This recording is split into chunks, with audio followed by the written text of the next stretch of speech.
ఈ 111 జీవో మీద కొన్ని సందేహాలు అయితే ఉన్నాయి. అసలు ఈ 111 జీవో ఉన్న గ్రామాలు ఏవైతే ఉన్నాయో, ప్రాంతం ఏదైతే ఉందో ఆ ప్రాంతంలో భూములు కొంటే పరిస్థితి ఏంటి? అసలు ఈ 111 జీవో ఏ గ్రామాల్లో ఇప్పుడు అమల్లో ఉంది అంటే ఏం చెప్తారు? 111 జియో బయో కన్జర్వేషన్ జోన్ అంటారు దీన్ని.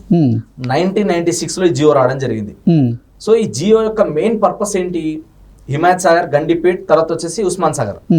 సో ఈ 3 ఏదైతే ఏరియాస్ ఉన్నాయో ఇవన్నీ కూడా ఏంటంటే ఒకప్పుడు సిటీలో చాలా మంది నీళ్ళు తాగేవాళ్ళు అనమాట. ఇలా తాగలేని పరిస్థితి అయిపోయింది వాటర్ అంతా. అవును. ఎందుకు?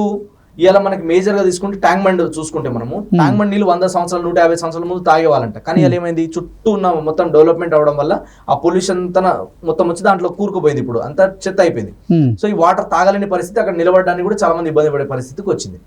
సో నెక్స్ట్ ఇలా అవ్వద్దన్న ఉద్దేశంతో గవర్నమెంట్ ఏం చేసింది, 1996లోనే ఈ 111 జియో అనేది ఒకటి హిమాయత్ సాగర్, గండిపేట్ లేక్ ప్రొటెక్షన్ కోసం వచ్చిందనమాట. ఎందుకు? ఇక్కడ నీళ్లు స్టోర్ అవుతాయి, ఇక్కడ నుంచి సప్లై అవుతుంది. అదే విధంగా ఏంటంటే ఇది కొంచెం లోతట్టు ప్రాంతాలు ఉన్నాయి, ఇక్కడెక్కడ కూడా వాటర్ బాడీస్ కి ఎఫెక్ట్ అయ్యే విధంగా ఉండొద్దని చెప్పేసి జియో తీసుకురావడం జరిగింది. సో ఈ చుట్టుపక్కల ఎన్ని విలేజెస్ ఉన్నాయంటే దాదాపు 84 విలేజెస్ ఉన్నాయి. దీన్ని గ్రామ కంఠం అంటారు. ఈ గ్రామ కంఠం ఏంటంటే G+1, G+2 కట్టుకోవచ్చు, అంతకన్నా ఎక్కువ కట్టుకోవడానికి పర్మిషన్ లేదు. అది కూడా ఎవరికి 111 జియోలో కేవలం 24 విలేజెస్ మాత్రమే ఉన్నాయో? 84 విలేజెస్ ఉన్నాయి, 84 విలేజెస్, దాదాపు 5 మండలాలు. ఓకే. సో 5 మండలాలు ఉన్నాయి. సో కాబట్టి 84 విలేజెస్లలో లోతట్టు ప్రాంతాలు ఎక్కడ ఉన్నాయి, ఎక్కడైతే వాటర్ వస్తే మునిగిపోవడానికి కానీ, ఎక్కడైతే వాటర్ బాడీస్ కి ఎఫెక్ట్ అయ్యే విలేజెస్ ఉన్నాయో అలాంటి ఏరియాస్ కి మాత్రమే 111 జియో వర్తిస్తుంది. ఆ 111 జియో దాటిన తర్వాత ఏవైతే ఫ్రీ జోన్స్ ఉన్నాయో, ఏవైతే రెసిడెన్షియల్ జోన్స్ ఉన్నాయో అక్కడ కూడా మంచి ప్రైజెస్ అనేది ఉంది, అక్కడ కూడా డెవలప్మెంట్ బాగుంది. సో మేజర్ గా మనం తీసుకుంటే మొయినాబాద్, రాజేంద్ర నగర్, తర్వాత శంషాబాద్, ఇలా చుట్టుపక్కల కొన్ని ఉన్నాయి.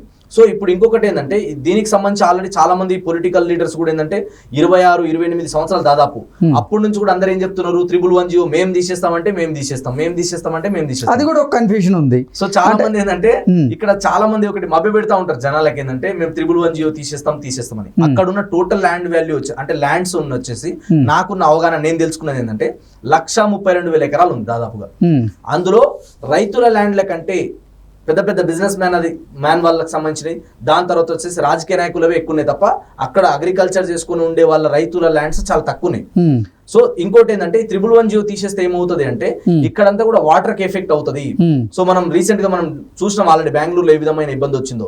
సో అలాంటి ఇబ్బంది రావద్దంటే మనకి గ్రీన్ బెల్ట్ అనేది చాలా ఇంపార్టెంట్. సో గ్రీనరీ ఏరియా అనేది చాలా ఇంపార్టెంట్, మనకి వాటర్ స్టోరేజ్ అనేది చాలా ఇంపార్టెంట్. సో ఎక్కడెక్కడ నుంచి మనం ఎన్ని నీళ్ళు తీసుకొచ్చినా ఎందుకు 111 జియో ఎత్తేస్తున్నట్లుగా ఒకంత ప్రచారం చేశారు. అసలు ఈ 111 జియో మీదే కొన్ని రాజకీయాలు కూడా జరిగినాయి. ఎస్ ఎందుకంటే ఇప్పుడు నేను ఏ పార్టీకి అగెనెస్ట్, మనం సపోర్టర్ కాదు, అగెనెస్ట్ కాదు, బట్ మనం ఇన్వెస్ట్మెంట్ చేసేటప్పుడు కామన్ థింగ్ ఆలోచించాల్సింది ఏంటంటే ఎలక్షన్ టైంలో చాలా మంది రాజకీయ నాయకులు వాళ్ళ లాభాల కోసం వాళ్ళు చెప్పుకుంటారు. ఎందుకు 3-4 లక్షల ఓట్లు వస్తాయి అని, అక్కడ నుంచి కొన్ని బెనిఫిట్స్ వస్తాయని చెప్పి ఎవరికి వాళ్ళు చెప్పుకోవడంలో అందరికి ఏంటంటే స్పీచ్ అనేది ఫ్రీగా ఉంది, ఎవరైనా ఏదైనా చెప్పుకోవచ్చు, ఆ ఫ్రీడమ్ ఉంది కాబట్టి చాలా మంది చాలా చెప్తారు. బట్ గవర్నమెంట్ ఏమని చెప్పింది క్లియర్ గా, ఈ 111 జియో ఇక్కడ నుంచి తీసేస్తాం అంటున్నారు. ఇలాంటి వాటర్ బాడీస్ ఎక్కడ ఉన్నాయి, లేదా దీని ప్రొటెక్షన్ కోసం మీరు ఏం చేస్తున్నారు అని చెప్పి గవర్నమెంట్ కూడా అడుగుతుంది కదా, హైకోర్టు కూడా అడుగుతుంది, సుప్రీంకోర్టు అడుగుతుంది కదా. అందుకని చెప్పేసి అన్ని కూడా కొట్టి పడేసింది, ఎక్కడ కూడా 111 జియో తీయడానికి లేదు. ఎవరు కొనాలన్నా అమ్మాలన్నా ఈ 111 జియో దాటి పోవాలి. తీసేస్తారు అని గత 26 సంవత్సరాల నుంచి 28 సంవత్సరాల నుంచి చెప్తున్నారు. అది తీసేది ఎప్పుడో తెలియదు కదా.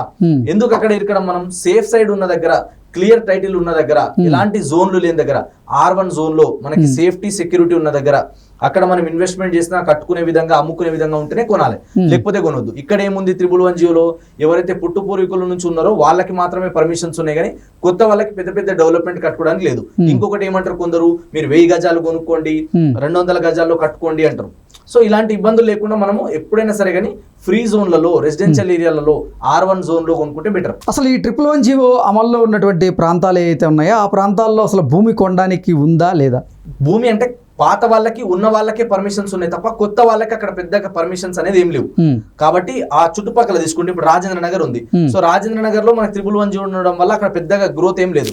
కానీ రాజేంద్ర నగర్ చుట్టుపక్కల తీసుకుంటే కిస్మత్పూర్ కావచ్చు, బండ్లగూడ జాగిరి కావచ్చు, నార్సింగి కావచ్చు, కాళీమందిర్ కావచ్చు, ఇవి బాగా డెవలప్ అయినాయి. అప్ టు మొయినాబాద్ వరకు 111 జియో ఉంది కాబట్టి ఆ మొయినాబాద్ వరకు ఏరియా అంతా కూడా అక్కడంతా మళ్ళీ పెద్దగా డెవలప్మెంట్ లేదు. అంటే 111 జియో అమల్లో ఉన్న ప్రాంతంలో నేను ఇప్పుడు ఏదన్నా ఒక భూమి కొనుక్కోవాలనుకుంటా, అక్కడ కొనడానికి అవకాశం ఉంటుందా లేదా నాకు సో గవర్నమెంట్ చెప్పిన ఏదైతే ఇన్ఫర్మేషన్ ఉందో నాకు తెలిసిన నాలెడ్జ్ మీకు చెప్తున్నా. గైడ్ లైన్స్ అక్కడ ప్రకారం గైడ్ లైన్స్ ప్రకారం ఏముందంటే ఎవరైనా సరే ఇక్కడ కొనడానికి పర్మిషన్ లేదు. ఒకవేళ మీరు ఇల్లు కట్టుకుంటే వితౌట్ నోటీస్ ఇల్లు కూల్ చేస్తామని చెప్పడం, లేదా ఎవరైతే పుట్టు పూర్వీకులు ఉన్నారో వాళ్ళ పేరు మీద కొన్ని ఉంటాయి అనమాట లోపల.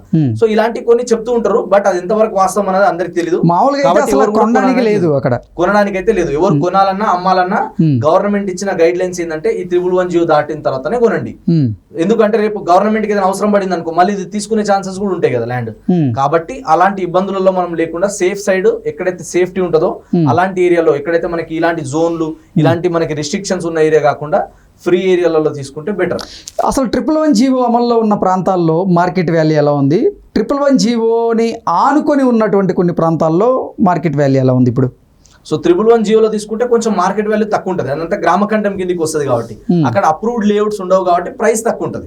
అప్రూవ్డ్ ఉన్నాయి. ఇప్పుడు మనం ఎగ్జాంపుల్ తీసుకుంటే రాజేంద్ర నగర్ లో ఫర్ ఎగ్జాంపుల్ 111 జియో ఉంది, కానీ రాజేంద్ర నగర్ చుట్టుపక్కల తీసుకుంటే మనకి ఇప్పుడు మీకు చెప్పిన కొన్ని ఏరియాస్ తీసుకుంటే 40,000 నుంచి 60,000 80,000 గజం ఉంది. అక్కడ రేట్లు బాగున్నాయి. మళ్ళీ దీని తర్వాత తీసుకుంటే ఇక్కడ నెక్స్ట్ ఇప్పుడు ఆరాంఘర్ చౌరస్తా ఉంది. ఆరాంఘర్ కి దగ్గరలో ఇప్పుడు పెద్ద పెద్ద కంపెనీస్ లైక్ ఇప్పుడు మనకు అపర్ణ కావచ్చు, సుమధుర కన్స్ట్రక్షన్ వాళ్ళు కావచ్చు, జైన్ వాళ్ళు కావచ్చు, ప్రెస్టీజ్ వాళ్ళు కావచ్చు, వీళ్ళు కట్టేటివన్నీ కూడా మళ్ళీ హై కాస్ట్ లో ఉన్నాయి. ఎందుకంటే అక్కడ 111 జియో లేదు కాబట్టి. సో 111 జియో ఉన్న ఏరియాలో కొంచెం ప్రైస్ తక్కువ ఉంటది, చాలా తక్కువ ఉంటది. అక్కడ జీపీ లేఅవుట్లు మాత్రమే ఉంటాయి, కానీ అప్రూవ్డ్ లేఅవుట్స్ లైక్ హెచ్ఎండిఏ గానీ తర్వాత వచ్చేసి డిటిసిపి లాంటిది కానీ ఉండదు. కాబట్టి అప్రూవ్డ్ ఉన్న లేఅవుట్లలో దీంతో పోలిస్తే ఖచ్చితంగా కొంచెం ప్రైస్ ఎక్కువ ఉంటది, కొన్నిసార్లు డబల్ ఉంటదని కూడా చెప్పుకోవచ్చు.